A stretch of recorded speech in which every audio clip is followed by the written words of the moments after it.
Hey everyone! Thank you so much for coming back to my channel again. If you're new here, my name is Mia and I am an architectural interior designer who is passionate in creating sustainable space without compromising on aesthetics and quality of our lives. I started my journey of content creating since January this year, and so far I have been active on Instagram for sharing content, my experiences, journey to inspire aspiring architectural designers. And I am pretty much still active on most of the days on Instagram, so feel free to check out my page to get to know me better. So let me introduce you to today's video, which is the episode 2 of my sharing Experience as an interior designer series. And this time I would like to share my story of when I did my summer internship in Tokyo back when I was in second year of uni. I think to make this more structured, I have split this video into 7 questions, which is: what was my motivation before I started internship? How I applied? What is it like to work in Japan? What was my role as an intern in studio? How my day looked? What was my experience and impression like? And the value I got out of it.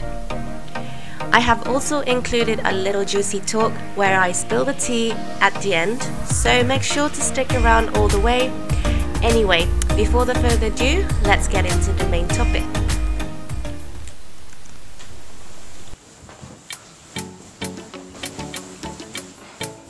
Hey everyone, what's up? And thank you so much for coming back to my channel. My name is Mia and I am an interior designer passionate in creating sustainable space without compromising on aesthetics and quality of our lives. And a little bit of fun.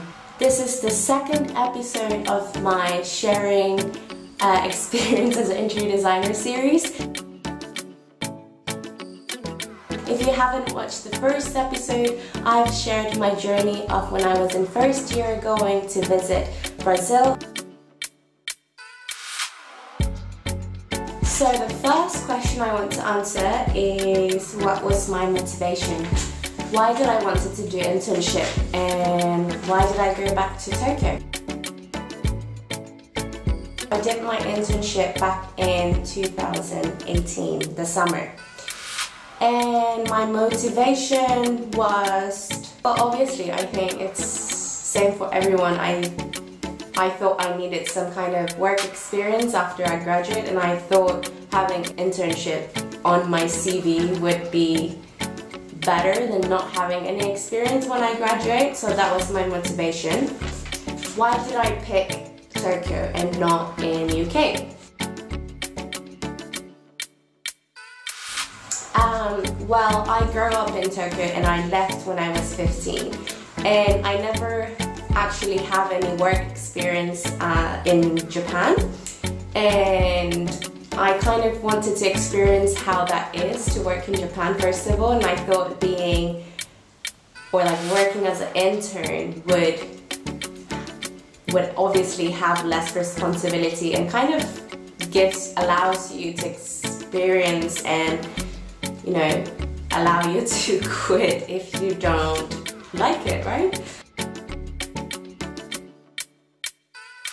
So I took that opportunity to go back and see how working in Japan it is, and because I'm half Japanese, it's something that I thought I should have as my experience to feel confident in my career and see how it's like.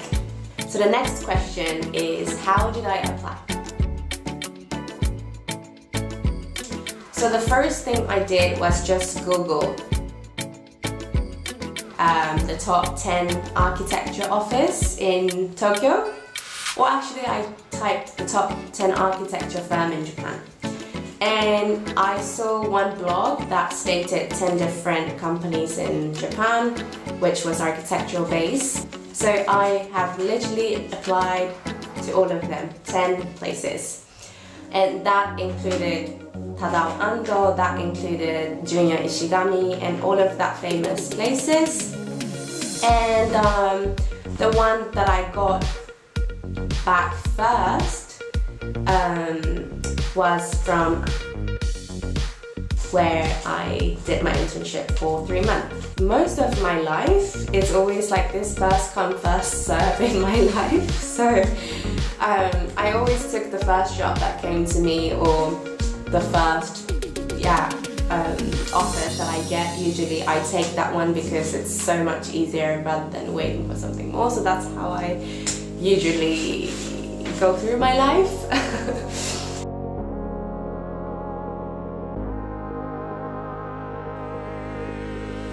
Got back to me the first, and they kind of asked me when I wanted to start, and I didn't actually have any interview.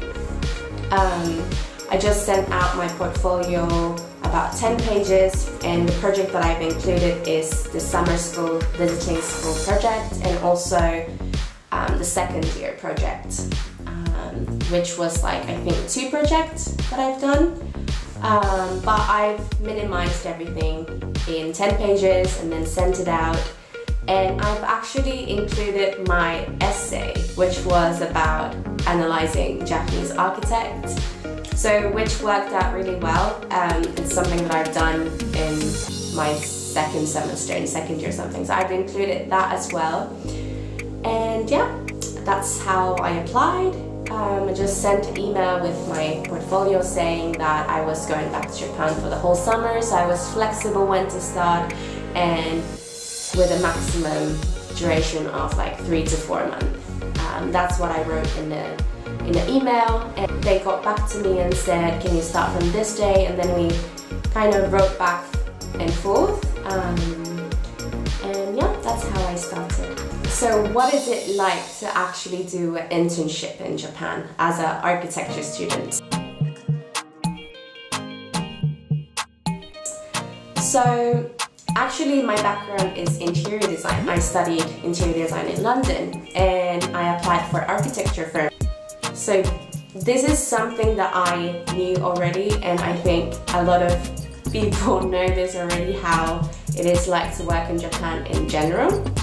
So people say Japanese work really hard, and that's not a lie. They do work really hard. Sometimes they work 7 days.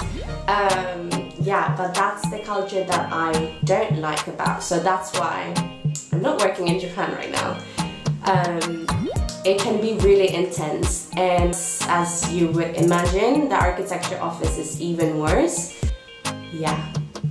So yeah, they basically go to the office, stay until pretty late, and yeah, I think most of my colleagues there were staying until like 9, 10-ish every day.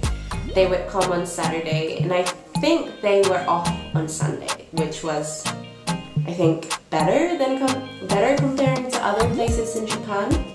But that was still like a shocking thing for me.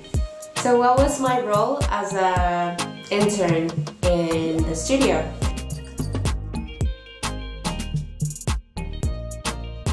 So my role was model making, research for the concept. Most of the time I was actually model making. Test models to the final models for the presentation. And also, throughout the 3 months, they participated in this art festival.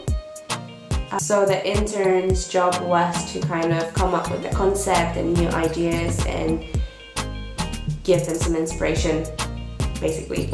And also, I've learned how to use SketchUp in that internship. We've also made some presentation documents in Photoshop. They've also asked me to model some of the furniture in 3ds Max.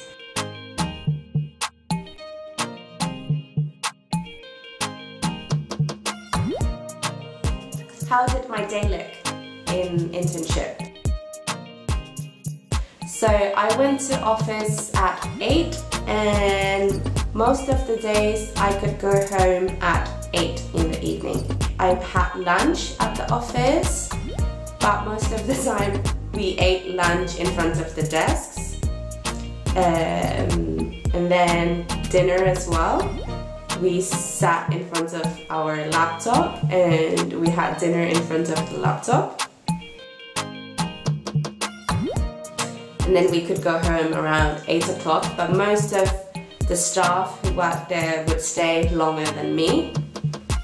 Because I was intern, I was allowed to go home a little bit early, but it was still 8 o'clock. I think that was most of the days would look like. So I would go into the office, do some of the research or start making models. So what was my experience and my impression working in Japanese architecture office? So I would say my experience was good. It is definitely something that I had to experience to understand what kind of designer I want to become and what kind of project I wanted to also focus on the third year. And oh yeah, and the best thing that happened throughout the internship was that there was another 2 interns who I became friends with, and they came from Spain and Taiwan. So I got so much inspiration from them and their style of drawings and just learning from each other. I think the most exciting part was meeting architecture students from different countries and make friends and get inspired. And they've also shared so many libraries that they had with me, so something that I could take back to London on my third year. The value I got out of it, so I would definitely recommend taking an internship on your second year, because you would just grow and learn so much from what it is like to work in a studio, and your impression and your skills would just develop until third year. And also it's such a long time in the summer break, so it's so nice that you get to have the time to use the softwares that you might not use otherwise, and keep practicing during the summer so that you don't forget before you get into third year. Also, you're constantly inspired, you know, throughout the summer, which is also good. And it would definitely help you to get your first job once you graduate. I really recommend for interior design students to take part in architectural office internship. I don't think anything is stopping you from not doing that. Yeah, and I think they were really open about having an interior design students, and also a lot of Japanese companies are looking international students. So if you speak English or if you are studying abroad, not in Japan, then it's definitely a big plus for you to apply. And I think you have more chance of getting that internship, more than Japanese students, I would say. So I won't tell which firm it was, but basically after I started to work for, I've got an offer from a really well-known architecture office. And basically in the email, like the offer email, they stated, congratulations, we would like to offer you a place as an internship this summer.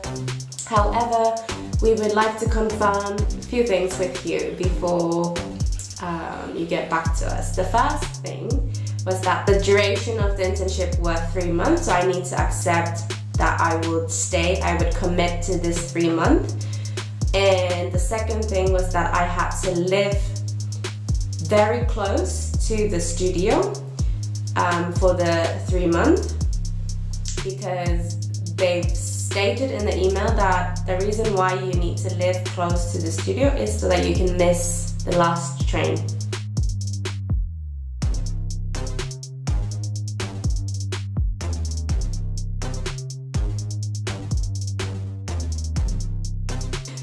And that office was quite in a central place, so living in Tokyo for 3 months in a central place, you know, you need, and yeah, I mean, you need to be able to afford that first of all. Plus, they offered unpaid internship.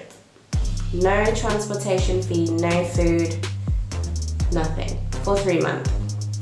And they've asked to find accommodation that is close to the studio.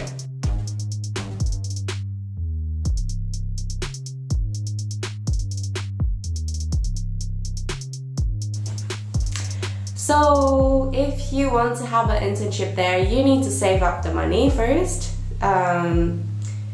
which is very unrealistic for most of the students, I would say.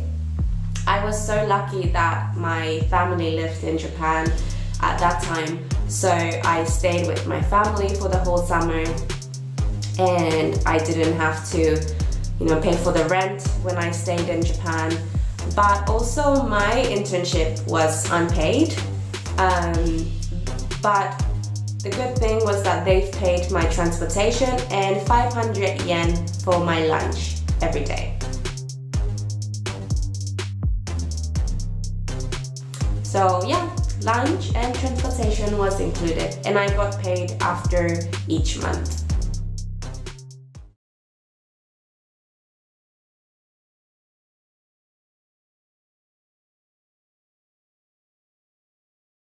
Anyway, thank you so much for watching this all the way. If you enjoyed this video, please don't forget to like and subscribe my channel so you don't miss out any more contents like this in the future. And I hope to see you on my next video, which is going to be about my first job as an interior designer in London. I'll see you on the next video. Bye!